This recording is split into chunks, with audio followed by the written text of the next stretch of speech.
찬송 부르겠습니다. 456장입니다. 찬송가 456장 부르겠습니다.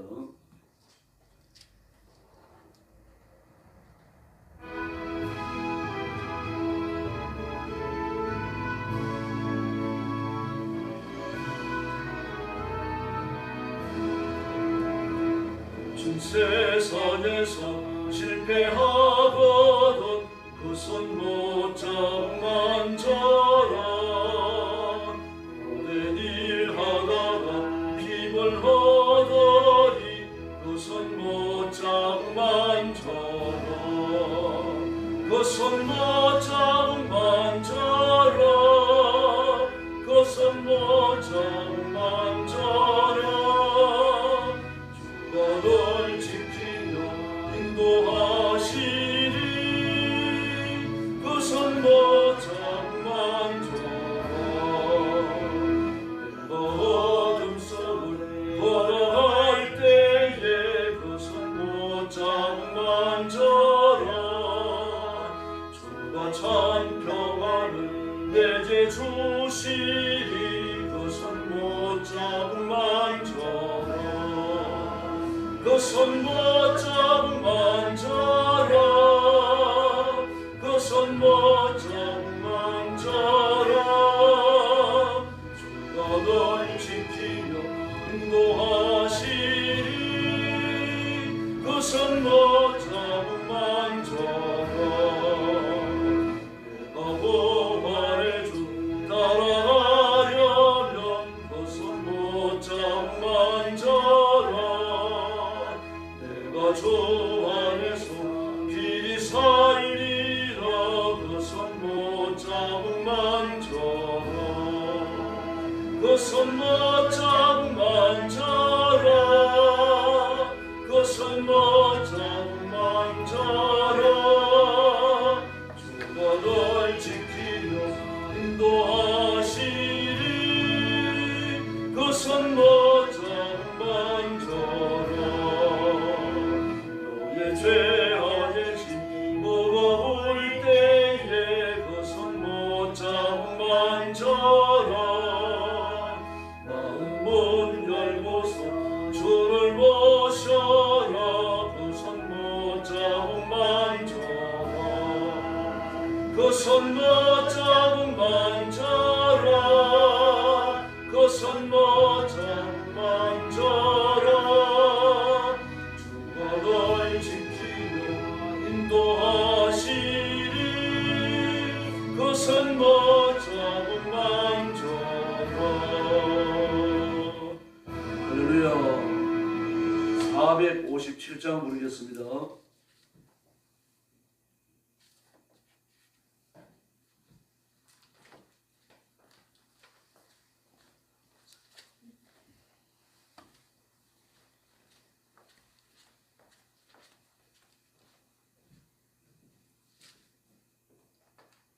(457장입니다)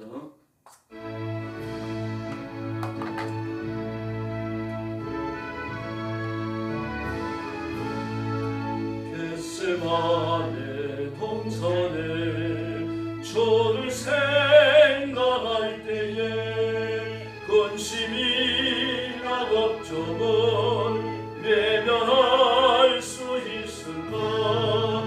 나를 항상 주를 따라가리라. 빌라도의 뜰에선 주를 생각할 때에 수치됨과 아픈 것 못 견딜 수 있을까. 기운이 잡고 묵묵히 주를 따라가리라. 올라간 주를 생각할 때에 나의 받는 괴로움을 비교할 수 없으니 십자가를 지고서 주를 따라가리라. 무덤에서 부활한 주를 생각할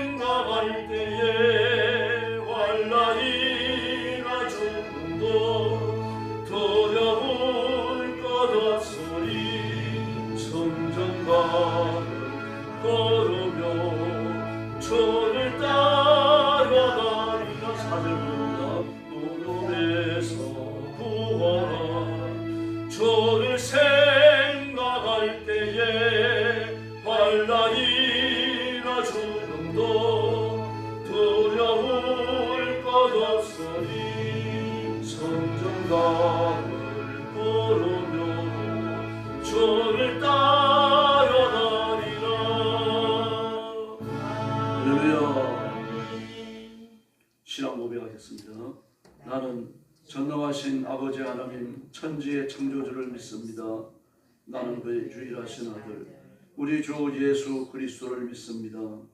그는 성령으로 잉태되어 동정녀 마리아에게서 나시고 본디오 빌라도에게 고난을 받아 십자가에 못 박혀 죽으시고 장사된 지 사흘 만에 죽은 자 가운데서 다시 살아나셨으며 하늘에 오르시어 전능하신 아버지 하나님 우편에 앉아 계시다가 거기로부터 살아있는 자와 죽은 자를 심판하러 오십니다.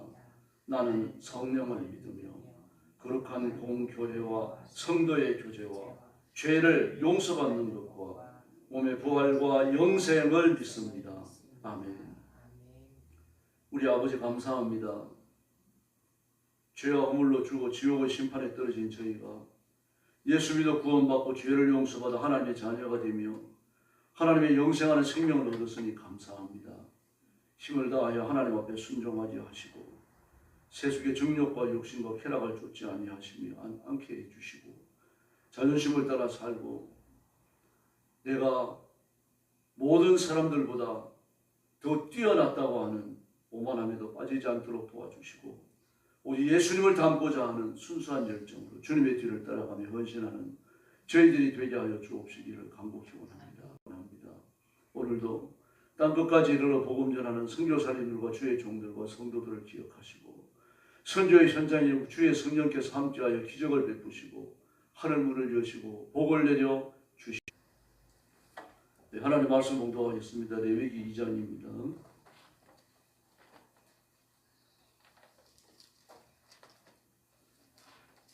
드리려거든 고운 가루로 예물을 삼아 그 위에 기름을 붓고 또 그 위에 유향을 놓아 아론의 자손 제사장들에게로 가져갈 것이요 제사장은 이로운 냄새니라. 그 소재물에 남은 것은 아론과 그의 자손에게 돌릴지니 이런 여호와의 화제물 중에 지극히 거룩한 것이라. 내가 화두에 구운 것으로 소재 예물을 드리려거든 고운 가루에 누룩을 넣지 말고 기름을 섞어 조각으로 나누고 그 위에 기름을 부을지니 이는 소재 여호와께로 가져다가 제사장에게 줄 것이요 제사장은 그것을 제단으로 가져가서 그 수제물 중에서 기름할 것을 가져다가 제단 위에서 불사를지니 이는 중에 지극히 거룩한 것입니다. 너희가 여호와께 드리는 모든 수제물에는 누룩을 넣지 말지니 너희가 누룩이나 꿀을 여호와께 화제로 드려 내 모든 소제물에 소금을 치라. 내 하나님의 언약의 소금을 내 소재에 빼지 못할지니 내 모든 예물에 소금을 드릴지니라. 붓고 그 위에 유황을 더할지니 이는 소재니라. 16절 같이 봅니다.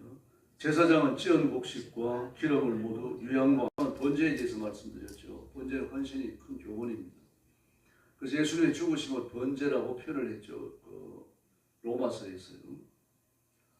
그렇게 자신을 드려서 중요한 교훈입니다. 뿐만 아닙니다. 번제는 모든 걸 다 드립니다. 가중만 레위기 7장에 보면은 번제의 이 부칙이 나옵니다. 그 이한 곳에 버리고 나머지 전부 불태웁니다. 머리까지 전부 다요. 그래서 완전한 헌신을 삼는 겁니다. 다음에 이 장에 들어온 소제입니다. 방식이 가장 처음에 나오는 것과 같습니다. 왜냐하면 번제는 모든 제사의 기본이거든요. 그래서 이스라엘 백성들은 제사 그런 번제를 떠올립니다.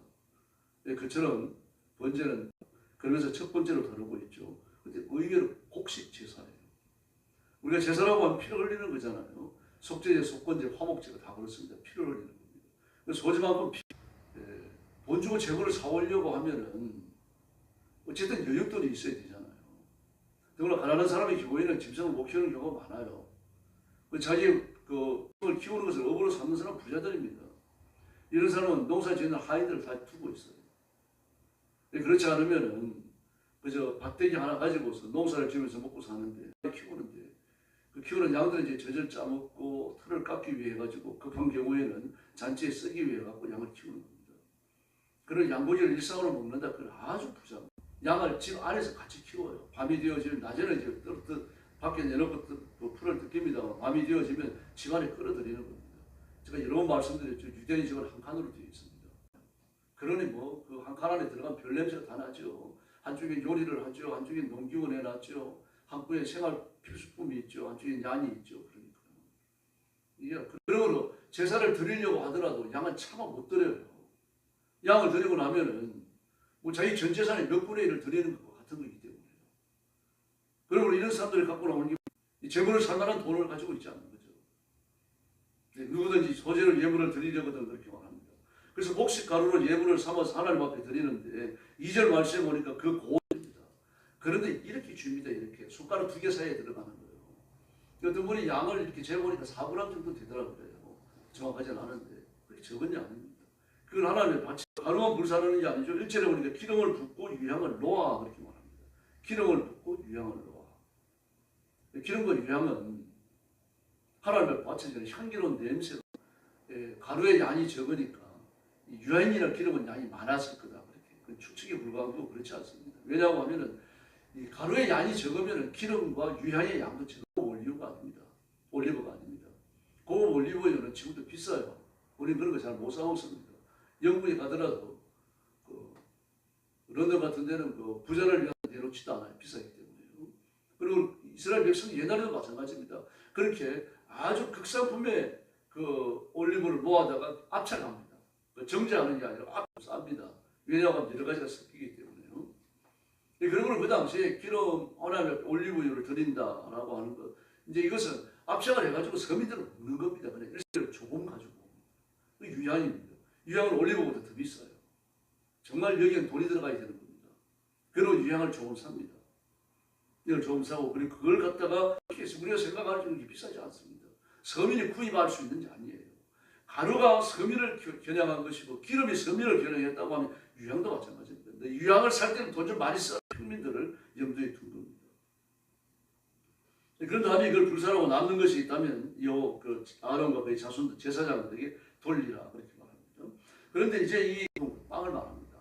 화덕에 구운 것이라고 하니까 뭐 화덕을 이렇게 설치해 놓고 그 위에 무슨 그릇을 올리고 굽는 그런 빵이 아닙니다. 지금도 중동 지방에 가면은 화덕이 있죠. 유목민들을 보면요. 그냥 화덕을 만들잖아요. 흙을 뭉쳐가지고 화덕을 만들어요. 화덕을 만들고 그 이제 좀 잘해야 되는 거죠. 흙이 묻어 나오면 안 되니까 여기다 대고 이 밀전병처럼 그 가루를 반죽을 해가지고 쫙 편 걸 갖다가 붙이잖아요. 그거 말합니다. 그 빵이에요. 그러니까 그 빵은 보통 서민들이 집안에 화덕이 있거든요. 화덕 안에 불을 피워가지고 벌겋게 달아오르면 화덕 벽에다 대고 이 빵가루 그 빵 부침개처럼 말입니다. 좀 두툼하긴 합니다만 얇은 건 아니에요. 조만하게 만들어갖고 비스킷을 구워가지고 바삭해지면 타이 시즌에 그 때려갖고 먹었는데 그것도 하나님 앞에 드렸어요. 그 다음에 이제 그 7절 이하의 말씀을 보니까 그 다음에 이제 부침개를 만들어서 하나님 앞에 바치고 다음에 7절 이하의 말씀을 보니까 냄비의 끝으로 그렇게 말합니다. 뭐 어떤 사람은 냄비에다 대고 뭘 볶을 수 있으니까 이걸 드린 게 아니냐 그러는데 그 다음에 이제 비스킷을 드리죠. 칠판에 구운 부침개를 드렸죠. 뭐가 남았습니까? 찌고 굽는 것만 남은, 찌는 것만 남은 거 아닙니까? 지금 그 찌는 빵입니다. 지금 서민들의 음식을 드리는 거예요. 화덕에 구운 빵을 드렸죠. 칠판에 부친 부침개를 드렸죠. 그 다음에는요 냄비에 볶는 건요 일상적인 음식이 절대로 드리는 겁니다. 그 서민들이 먹는 음식 그대로를 하나님 앞에 바치는 거예요. 지금. 근데 하나님이 그걸 기뻐 받으십니다. 그럼 이걸 갖다가 제사장이 주면 제사장 그것을 갖다가 하나님 앞에 양의 번제만 염소의 번제만 하나님 앞에 향기로운 냄새가 아니라 바로 이 곡식을 태우는 일반 소서민의 음식을 태우는 것이 하나님 앞에 향기로운 냄새다. 서민은 일평생 가야 꿀 먹을 일이 별로 없습니다. 결혼식을 해야 먹을 수 있을 겁니다. 정말 어머니 아버지 생신 그것도 정말 중요한 기념할 만한 생각하는 밀꿀이 아닙니다. 대추야자가 돌소나기 떨어져 갖고 그 자동으로 발효가 되어진 그걸 말해요. 대추야자로 만든 대추야자 시럽입니다. 대추야자 시럽입니다. 그게 얼마나 단지 몰라요. 그리고 이제 이 떡을 갖다가 삶아 놓으면은 처음에 부드럽지만 시간이 지나가면 딱딱할 거 아닙니까? 그럼 딱딱한 그 빵을 먹으려고 하면은 물에다 다시 찌든지 뭐 그래가지고 다시 나오면은 그걸 마찬가지예요. 중동 사람들도요. 그래서 꿀은 여호와께 드려 사르지 못할지니 그렇게 말합니다. 값비싼 거 드리지 말라는 얘기입니다. 그 소재 자체가 어디에 그 관점을 두고 있는 겁니까? 섬입니다. 비둘기와 산비둘기가 있지 않습니까? 집비둘기 2마리나 산비둘기 한 쌍을 드릴 수 있는 거죠. 한 마리를 드릴 수 있는 거죠. 산비둘기 한 쌍이나 집비둘기 2쌍을 드릴 수 있는 겁니다. 그러면 집비둘기가 비싸냐? 콩이 들어가진 않아요. 비둘기보다 곡식이 비쌉니다. 이거 먹고 사는 거기 때문에 그래요. 본인은 비둘기값보다 좀 쌀 수 있지만 밀은 그렇지 않습니다. 비둘기값보다 비싸요. 그럼 비둘기값보다 비싼 걸 왜 가난한 사람을 겨냥했느냐? 왜 그렇습니까? 그 싸든 아니면 잡으러 가야 됩니다. 유대인들이 비둘기가 많이 사는 산이 있습니까? 산이 없잖아요. 전부 들판이에요. 유대인들이 주로 사는 데는 어디입니까? 유대 광야입니다. 유대 광야. 그게 유대인들의 주 거주지예요. 헤브론은 유대 광야 안에 있는 도시예요. 그 서민들 사람들이 많습니다. 이 사람들은 성벽이 없는 촌락을 이루며 살아갑니다. 여기는 물도 많지 않아요. 사람 환경이 척박합니다. 지금요.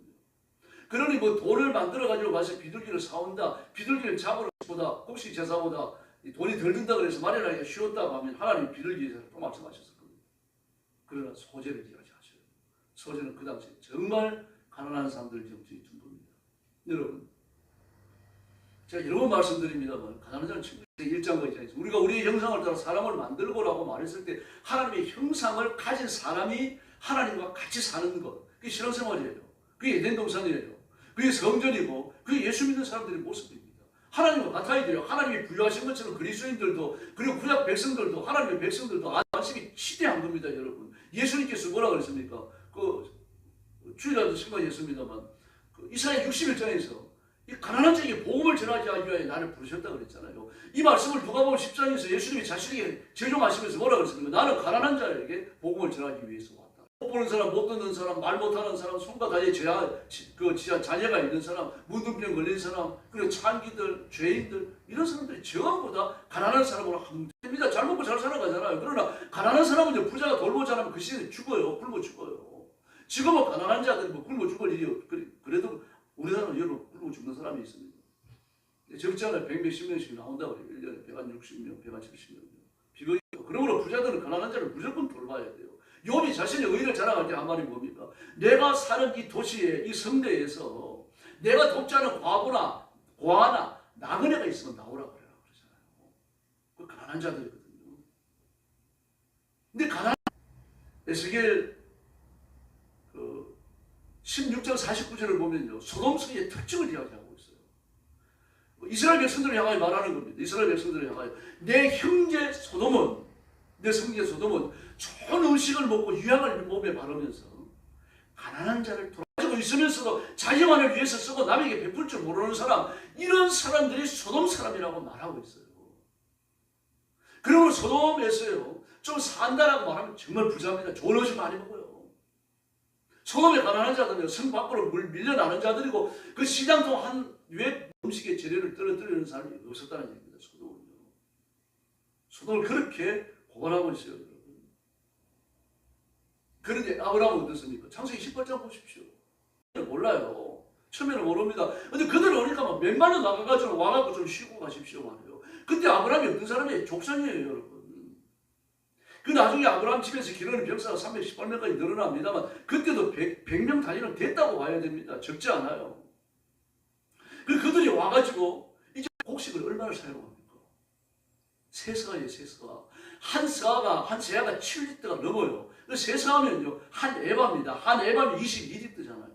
그럼 세 사람과 아브라함 가난한 자를 돌아본 정도가 아니고 이 사람을 불러다가 대접하기 잔치를 여는 사람이 아브라함이었어요. 그리고 나가서 뭘 가져오면 소가지를 잡아와요. 그런데 그 부자 소돔 사람들은요, 가난한 자 하나를 돌아보지 않았던 겁니다. 이 두 가지 비교하고 있어요, 구약 성경은요. 늘 좋은 자리에 앉아있어요. 그러니까 성문에 앉아있는 거죠. 그건 장로들 만든 자리 아닙니까? 그런데 천사들이 찾아오니까 그도 아브라함이 손님을 접대하던 그 유대인들의 습성을 그대로 가지고 있어요. 나가가지고 강제로 들어가고 발시선 물을 줘요. 그런데 그 밤에 그 정말 부끄러운 소동이 일어나고 그 롯이 지금 멸망이냐 구원이냐 그 기도에 서 있는 거 아닙니까? 그러니까 소알을 받게 해주십시오. 그래서 소알에 들어가잖아요. 아침에 일어났어요. 일어났더니 롯이 어떻게 합니까? 못 떠나요. 그게 머뭇거린다는 이야기가 좀 이렇게 옷을 덜 갈아입 입었거나 뭐 물을 좀 마신다거나 소변을 본다거나 그런 머뭇거림이 아니에요. 그 뭡니까? 그 소돔성이 가지고 있는 지위가 있잖아요. 거기에서 얻은 더구나 그 사위들은 농담을 얘기잖아요. 그리고 두 딸과 이 아내의 손을 붙잡고 소돔의 손을 붙잡고 내 살을 붙잡고 이끌어냅니다. 이끌어내요. 가기 싫은 걸 억지로 이끌어낸다는 말입니다. 이게 은혜입니다. 됩니까? 뒤돌아봅니다. 뒤돌아보니 무슨 죄입니까? 그런데 왜 뒤돌아보는 겁니까? 역시 망설임이죠. 망설임이 롯도 있었어요. 롯의 부인은 더 컸던 겁니다. 그 뒤돌아보니까 바로 그냥 소금박쥐가 되어버립니다. 하례에서 다루고 있습니다. 그래서 우리의 관심은 가난한 자에 가 있어야 돼요. 못 사는 사람, 밥 먹는 게 어려운 사람, 좀 비난한 사람, 이런 사람을 돌아봐야 됩니다. 그들을 위해서 준비된 것이 바로 이 가난한 자의 속죄, 소재, 재물을 바친다는 그런 뜻입니다. 그 소재 자체가 가난한 자를 겨냥한 겁니다. 이런 분이 하나님이십니다. 그래서 우리가 늘 열려진 마음으로 살아야 되고 잘 살든 못 살든 가슴에 품어야 되고 특별히 사회적으로 어려운 사람들을 우리는 품어야 됩니다. 그리고 하나님의 의를 이루어가야 합니다. 그래서 네페시가 감사합니다. 가난한 자를 돌아보시고 구원하시고 지키시고 복주신 하나님의 은혜를 봅니다. 하나님께서 가난한 자를 위하여 소재 네페시를 예비하셨던 것처럼 우리도 이 땅에 살면서 하나님 관심을 따라 복음을 받지 못하고 영적으로 가난해지고 주거지에 버려질 사람들 늘 생각하고 전에서 여러 가지 형편이 좋지 않아서 고통당하는 사람들이 많고 사고를 입은 사람, 병으로 어려운 사람도 있는데 이런 사람들을 위해서 기도하고 그런 사람들을 마음에 두는 넓은 마음을 가지고 아버지의 마음으로 세상을 살 수 있도록 역사해 주시옵소서. 오늘 새벽도 기도의 새 능력을 주시고 이 세상을 성도가 일제히 열립니다. 하나님 자비를 베푸셔서 교만한 사람, 공산주의를 하고자 하는 사람은 일꾼으로 뽑히지 않게 해주시고 하나님을 두려워하며 엎드려 기도하고 주의를 지키고 11조하고 간절히 기도 올리옵나이다. 아멘. 주님 가르친 기도 드리겠습니다. 하늘에 계신 우리 아버지, 아버지의 이름을 거룩하게 하시며 아버지의 나라가 오게 하시며 아버지의 뜻이 하늘에서와 같이 땅에서도 이루어지게 하소서. 오늘 우리를 시험에 빠지지 않게 하시고 악에서 구하소서. 나라와 권능과 영광이 영원히 아버지의 것입니다. 아멘. 합심해서